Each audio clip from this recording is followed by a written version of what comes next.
he steps out of position just for a second. See you later. Yeah, I like you to work out your compositions, find out what works. That's not how these players are treating it. I don't think I've seen a single person on Twitter say, oh, it's just preseason, we're going to be figuring out what works. No, these players are looking to go all in and show that they are the team to beat. Again, another contention down here by the weapon buff. Hammer's going to be actually able to steal that one away, it looks like. Gotta if they can get everyone out. They were just fought for that healing treant, but that's going to be a first blood actually picked up by Tribe as they make the full team rotation. Dienzio in some trouble, but they find initial push in by Hammers. They just stuck around a little bit too long. They allowed Tribe to make that rotation, and once that rotation happened, that was when Hammers had to just cut their losses, say, all right, we got the healing treant, let's just get out of dodge and not lose anything. But instead, they stuck around a little too long, and now Dienzio with a good amount of damage already built up. You see tons of crystal bits to get that heroic perk, and they find the first kill. T-Tigers on this Koshka. We mentioned T-Tigers was going to be a sub. They brought him in here today for this first game, and he is already making plays. You know, just casually strolling down the jungle, picking up 2 kills right off the bat there. That's something you have to watch out, Koshka. Because of the amount of burst they have, they know that they can just safely make these plays. Solar Storm Stripe coming in just to help finish off that turret. At T-Tigers, his rotation's been bottom heavy, but it's worked out perfectly for them. They've been able to put so much pressure, and Grace, back screen just really denying almost any ability for top lane to find does get caught out there, but I don't think Tribe's going to be too upset about that. First kill for Hammers, as you mentioned, and so not really going to be... That's the challenge. The burst that's coming out of Tribe, at least early on, is not going to let these team fights go very late.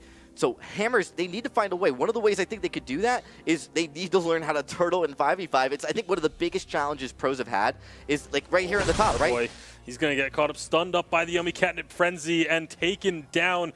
Gets the heal from Max Green, and they just immediately go right back underneath the turret. And can you see how quickly they're melting? That's going to be Girls on Boys standing solo, taking out the one turret there. But again, it's getting traded on the other side of the map. So it's not really an advantage that they're able to find there. It's just going even, which when you're behind, going even is great. However, you have to make sure that you don't continue to fall further behind because those two are going to keep pushing top. Now they found standing solo. He's going to be going down here. Eventually, Dienzio finding that kill. And with that push still going on in top, this is now going to be Tribe finding an advantage. Tribe looking to at least push. They might have chewed off too much. Max Green, he's got caught up here, so I think he's just going to sacrifice himself for a few moments. Yeah, he's going to go down to another kill. This does, though, allow Ghostwing to be going over to Tribe, as we can see right there down on the minimap. Tribe has secured it, and that's a big buff. Koshka's great at clearing out the jungle and then rotating in, so it's something you just have to be mindful of the enemy team to, like, you got to counter it somehow. So much damage roaming out from Tribe is Young Jay just going to be melting through. Does get a bit of healing thanks to his sustain and the healing flask, but the turret, you can't heal the turret. That's going to be going down. Now they're looking to target Eliminate. He is going to be trying to just kite away from Hell's Heart. Does connect onto Gabe Vizzle, but that's not a target they're going to be able to do anything with. So again, another turret taken by Tribe, and they should be able to get out here. Dienzio in a little bit of trouble, but he wants to go aggressive. Gets the fountain out of Gabe Vizzle.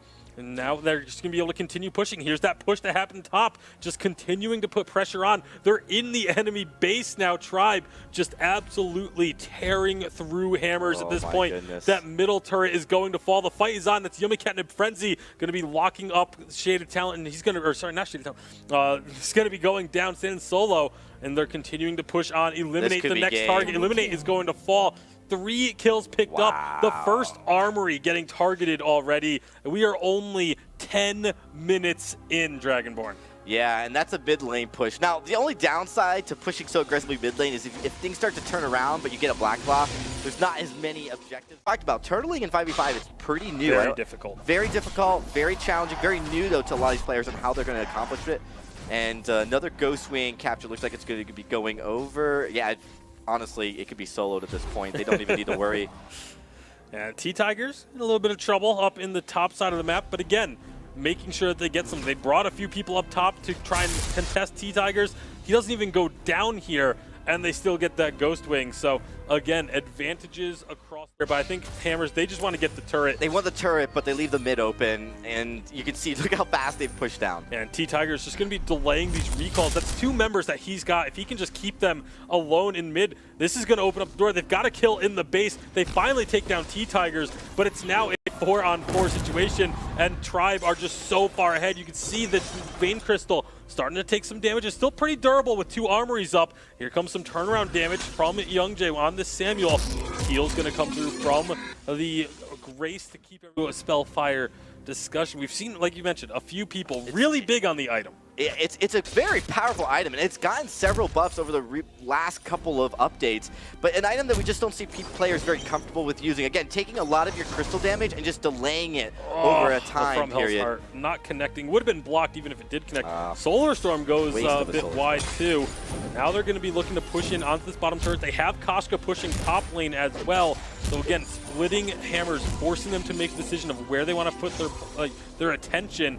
You can see a lot of damage going on to Young Jay. He's going to be in having to recall. Does get out safely, so that's at least some promising news there. T-Tiger's in some trouble. He takes the turret down though, so almost willing to sacrifice himself. But then Gabe Vizzle shows up and says, "You know what? You're going to get out alive." If he tried to chase, there would have just been a fountain. But their kill does get picked up onto Old School, as the numbers game kind of catching up to Tribe, getting caught out there 4-on-3. Hammer's able to find that 1 kill. Now Gabe Vizzle still extremely durable. You can see Max Green thinking about trying to go in as well. He has that the Divine Intervention to throw on to Gabe Vizzle if he can get in range, but he's just going to Gabe Vizzle use that escape with the ultimate. And should be able to get out underneath this turret. Now the rest of the team can collapse. This is way too deep for Hammers, committing too hard to trying to find that kill. They've lost 1. Girls on Boys is going to go down as well. It's 2 kills. Up Young Jay on the backside will get met by a Grace. Here comes a Solar Storm. It clips a little bit, but it doesn't even necessary, as it's another couple of kills and an ace coming through for Tribe, and that should do it. That was an incredibly strong performance by Tribe. We've talked about how they are coming into the season one of the top teams in the league, and they are showing it right here. 15-minute game, but honestly, they had dominated that. It was just about over at the 10-minute mark. Yeah, this was all Tribe from the start, really. They got off to a great beginning to this game. Went up 5 or 6 kills right off the bat, and just never looked back from there. There was a couple times where Hammers, got a pick onto 1 target, but every single time it felt like they got a kill, they were giving up something else on the other side of the map, and that's credit to